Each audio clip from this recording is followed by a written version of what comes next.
General Abdul Kadyr saw the fall of the Afghan monarchy and took part in at least 2 revolutions that brought about a change in power.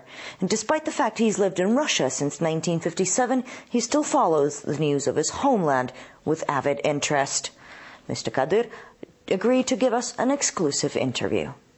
Thank you so much for joining us. Now, talking about the Afghan election, do you think that it actually reflects the will of the people, or is it just an exercise that really doesn't change anything or reflect the situation in the country?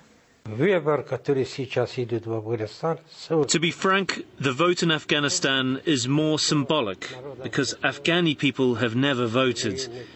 They don't know how and who to choose. This is a new practice for the people, and I think that the Afghani people are being assessed from a political viewpoint. The world's powers see that Afghanistan is a small, poor, socialist country. People here are not very educated in terms of politics, and somebody is using it. It's almost like a game. It seems like the people are given the opportunity to vote for someone, but in reality, the president is appointed. Also, there are huge divisions in political forces in Afghanistan. All the superpowers have their own interests in Afghanistan, and everybody will try to figure out now exactly how much power they have.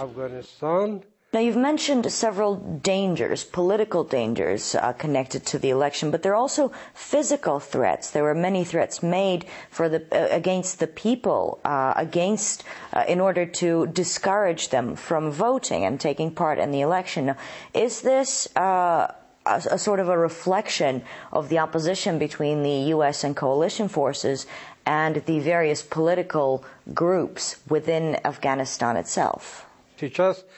A very small percentage of the population actually voted. From the TV and radio reports, we can see that the population is apathetic. A town with 4,000 to 5,000 citizens has very low results. Only over 1,000 people came to vote. We think it tells us that people disagree with this vote, because there are some individuals involved whom people don't want to see. That's why people don't participate in the election. If candidates were wanted by the people, then the turnout would be high. I think even 40 to 50% would have come to vote for the new leader. It is only people related to these small groups who voted. You said that the election does not reflect the people's will. What about the president, the current president, Hamid Karzai? Is he something that the people have wanted? And does he reflect the people's needs and will? Or is he simply a political puppet? And even if so, can he still do something for the country? From the start, Karzai was not the people's choice. He was appointed. With the game he is playing right now, he won't be able to do anything. Karzai is playing a game with his opponents and enemies, as well as with his allies and friends. There are people who would have been a better leader, but they are not among the candidates. There are people who are candidates, but they are worse than Karzai. And there are reasons for that. Karzai is the best of the candidates because he has learned a lot and knows how to speak to different people. But he is mostly playing games that don't benefit the people. His political games bring no benefit for the country. American and coalition forces and troops in Afghanistan, do they have a future? Do they have a chance of achieving anything? Or are they just bound to be there, forever stuck in a never-ending battle that they can't win? This will never end with the kind of game they are playing right now. They are not fighting. They are playing. You should understand that they are not fighting but playing. When our party was in power, Americans and Europe helped fundamentalists in their fight against us. Even China was against us. So do we have to think that there was some sort of cooperation or alliance? Then we agreed to divide the power. There were those who were for it. Finally, they benefited from it. But those who were against got no benefit at all.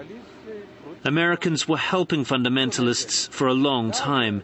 But then fundamentalists turned against each other. The war started again. So what was it? A game?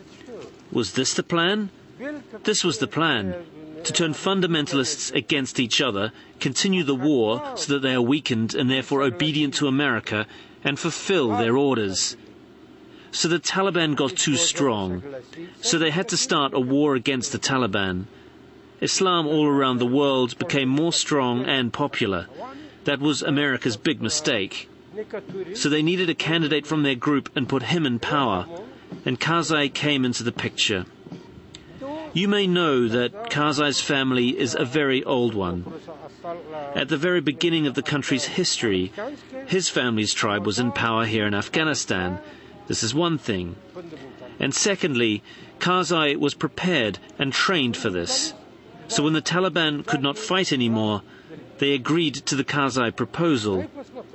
It was not actually their wish. They were made to choose it. They were told that if they did not agree, then there would be a very bad option for them. That's how Karzai came to power.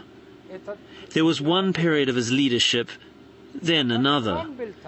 The first vote was for Karzai, and now the vote will be in his favor too. Or maybe a person better than him will appear on the scene, who will promise to do more than Karzai has promised. And finally, in your opinion, what does Afghanistan need to become an independent, self-sufficient and democratic country? What could be done in order for Afghanistan to progress and develop? This is a very difficult question. Afghanistan has been divided into many groups according to language, religion, and even geography. All these issues together have a great impact on the unity of the country. Our society is so badly consolidated. It is so mixed. For example, there is a tribe in the north of Afghanistan. They use the language of our southern neighbor, Kyrgyzstan. They are not very numerous, but now they want to participate in the power division too. If such small groups ask for their rights, then what about those who think they are the majority? They have been in power for 280 years, and they think that they should be given the rights and power. Tajik, Turkmen, Uzbek people who are under the rule of Pashtuns now want democracy too. They demand equal rights. We used to fight against communism, and it's our right to choose the authorities to be in power. This disagreement does not give us the possibility to make Afghanistan united right now. The situation has changed dramatically from what we had in the 20th century. Then there was only one big strong power. Russia is now strong, and China, for example, has become a big economic power. India is a prominent state now too. Remember world history after World War I. In 1925 to 1937 especially, the situation in the world looked a lot like what we see now. Different countries and forces unite. As a military man, I can say that it's a very dangerous situation, because the countries may unite their forces and arrange a bloc. In my opinion, Afghanistan should be prepared for that.